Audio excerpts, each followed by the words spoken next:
this amazing opportunity came along to join Rugby World Cup, never thinking I'd actually get it, and I did, against all odds, and ended up doing the transportation for Rugby World Cup for 2011, which has been a huge challenge, but so incredibly demanding, but also incredibly fulfilling at the same time. So for me, it's just been a totally life-changing experience. I'm a paid staff member. I joined Rugby World Cup in March of this year on a contract basis, fixed term, for 6 months.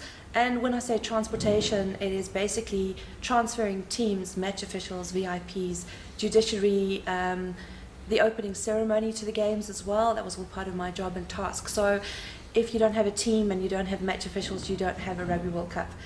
Right, in Auckland alone is 465 volunteers, which is a huge volunteer base. Whangarei, we've got about 35 to 40 people. And Kiri, little old Kiri in the Bay of Islands, I had 25 volunteers. I would honestly suggest that bringing people through the church on a volunteer basis would be great.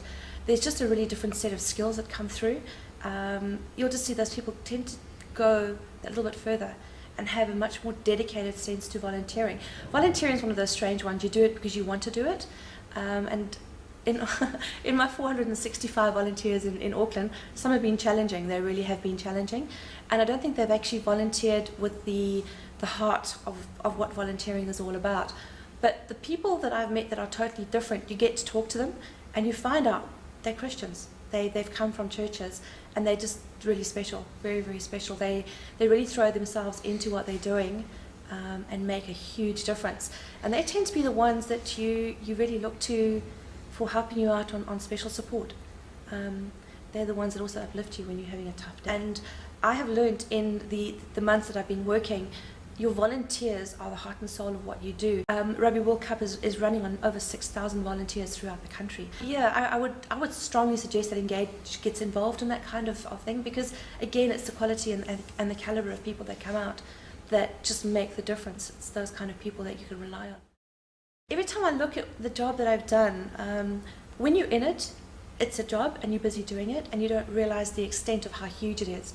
And it's not until you're talking to friends and family, they're like, oh my gosh, it's so big and we're so proud of you. And I'm humbled by the fact that, yeah, I'm part of Rugby World Cup. And it's just one of those things you think, 120 people are doing full-time work, and I'm one of those, to be right in the heart and soul of what is making this country just absolutely come alive and tick with people all across the world. It has been humbling. It has been absolutely humbling. And I think some of the greatest thing is meeting the people. We've got some of the most incredible volunteers that have just become really good friends. We've really become good friends, and I think those are the kind of people I'll be friends with for a lifetime, not just during Rugby World Cup. I know I spend a lot of time in prayer going, God, if this is where you want me to be, this is obviously where you want me to be, and there's a reason. And there's times when it's been way beyond me, and that's when I could feel God's presence.